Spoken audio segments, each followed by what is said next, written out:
Fala comigo, galera! Sejam muito bem-vindos ao canal do Web Rádio JB Esportes no YouTube. Para quem não me conhece, meu nome é Everson Alves e eu vim aqui para falar sobre a seleção brasileira, da maneira do esporte e do seu jeito. Antes de mais nada, vou deixar aquele pedido maroto. Deixem o like, compartilhem as opiniões, discordem, concordem, sempre com respeito. Sem mais delongas, porque afinal de contas a noite de ontem foi desastrosa. Já tá quase 7 horas da noite, quase 24 horas depois da partida. É muito fácil falar. Acho que a maioria das pessoas já falaram o que aconteceu na jogo da seleção brasileira ontem. O que aconteceu dentro de campo foi o reflexo do que está acontecendo no futebol brasileiro em si. Eu tenho uma opinião meio pessoal dizendo o seguinte, que enquanto a seleção brasileira não for a seleção do povo, o Brasil nunca mais vai ganhar uma Copa do Mundo e muito menos uma Copa América. Porque a seleção brasileira é uma seleção composta só por empresários. É só você colocar os times que fornecem jogadores para a seleção brasileira ultimamente. E não precisa de muito para você entender como a seleção é fraca, como a seleção é ruim. É só você olhar, só vou puxar dois nomes aqui e olhem a tabela do Campeonato Inglês, por exemplo, onde ele tá. Eu vou falar de Matheus Cunha, que tudo bem, ele fez o gol ontem do Brasil e tal, aquela coisa. E o João Gomes. Eles estão no Wolverhampton, na Inglaterra. Quem pegar a tabela e tá lá embaixo, tá lá, é o primeiro fora da zona do rebaixamento. Só para vocês terem uma ideia, o nível de qualidade que o Wolverhampton tem e dos jogadores que estão jogando na seleção brasileira. Outro exemplo também de Premier League também. Bruno Guimarães e Joelinton. Bruno Guimarães é um bom volante. O que ele apresentava no Atlético Paranaense e o que ele apresenta hoje não mudou nada. Ele é um bom volante, um bom jogador, mas o Newcastle, até semana passada, não conquistava um título de relevância na Inglaterra há 70 anos. Ganhou a Copa da Liga Inglesa quando ganhou do Liverpool. Então, só pela relevância desses dois times, você já vê. Por exemplo, outro exemplo claro também, o outro titular, o Murilo. Murilo é um bom zagueiro. É inegável que é um bom zagueiro. Ele fez boas partidas no Corinthians, jogou muito bem. Só que onde ele está jogando? No Nottingham Forest. Tudo bem, Nottingham Forest é o terceiro colocado no campeonato inglês, mas qual a relevância que ele teve antigamente? Nos últimos 20 anos. Nos últimos 20 anos de futebol inglês, divisões inferiores na Inglaterra.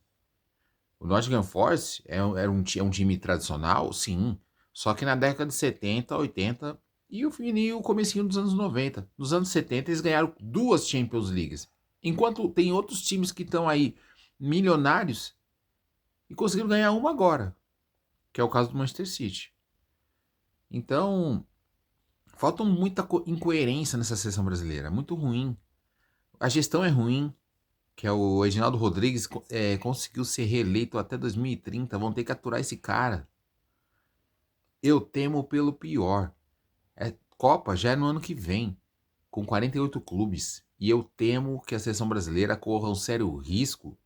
Classificar ela vai classificar, mas corre o sério risco de fazer um dos piores papelões da história do futebol brasileiro. Ou do futebol mundial, porque afinal de contas, o Brasil se orgulha muito de ser a única seleção que participou de todas as Copas do Mundo. É a seleção que ganhou 5 vezes. Só que passado vira museu. Hoje a seleção brasileira é um quadro na parede. Quem viu aquele Brasil que dava medo nos adversários, viu. Quem não viu, perdeu. Hoje todo mundo faz o Brasil de gato e sapato. Entendeu? Tem muita seleção que hoje, se jogaria com o Brasil, batia. E não é seleção tradicional, não. É seleção mais ou menos mesmo. Então, a bolinha do Brasil é muito pequenininha. Só vocês verem como é que o Brasil ontem jogou contra a Argentina. Os caras agitaram durante o jogo, que é dar porrada, que isso, aquilo, outro. foram desmoralizados contra uma Argentina bem arrumada, bem aplicada pelo Lionel Scaloni. Foi sensacional o que eles fizeram. Detalhe, sem Messi e sem Lautaro. Imagina se tivesse os dois. Era de 7 para mais. Aí que ia ser muito pior. 4, acho que o grande torcedor brasileiro tem que lamber os dedos de só ter perdido de 4. Então, o Brasil precisa melhorar muita coisa.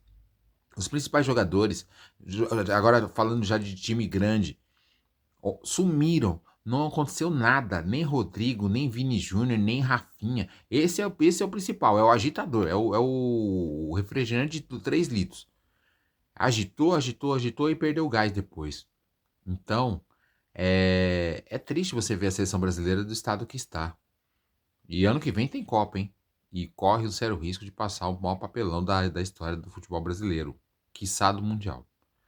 Beleza, gente? Eu podia apontar vários culpados. O Lorival, coitado, ele pegou essa fria aí achando que ia se engrandecer, ia fazer um baita trabalho, mas pra mim já era. Esse 4-1 pra mim, ó, já foi a chamada pá de cal, entendeu? No trabalho dele.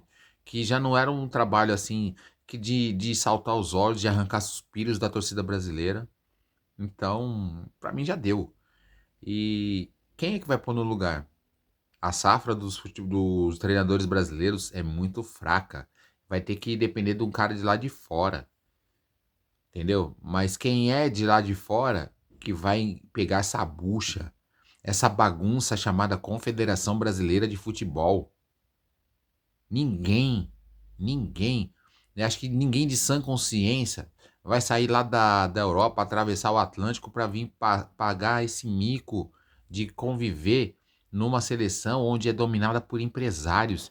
Empresários querendo ganhar fortunas por convocações de Copa de jogadores para a seleção. Jogadores meia boca. Volto a repetir o que eu falei lá no início do vídeo. Enquanto a seleção brasileira não for a seleção do povo, o Brasil jamais vai ganhar nenhuma Copinha América.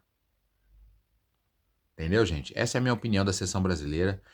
Quero que vocês deixem um like, comentem, compartilhem, deem a sua opinião por esse estado horroroso da seleção brasileira. E teremos mais vídeos aí falando sobre futebol. E teremos as transmissões aí da Web Rádio JB Esportes, que é o esporte do seu jeito. Um grande abraço a todos e até a próxima. Falou!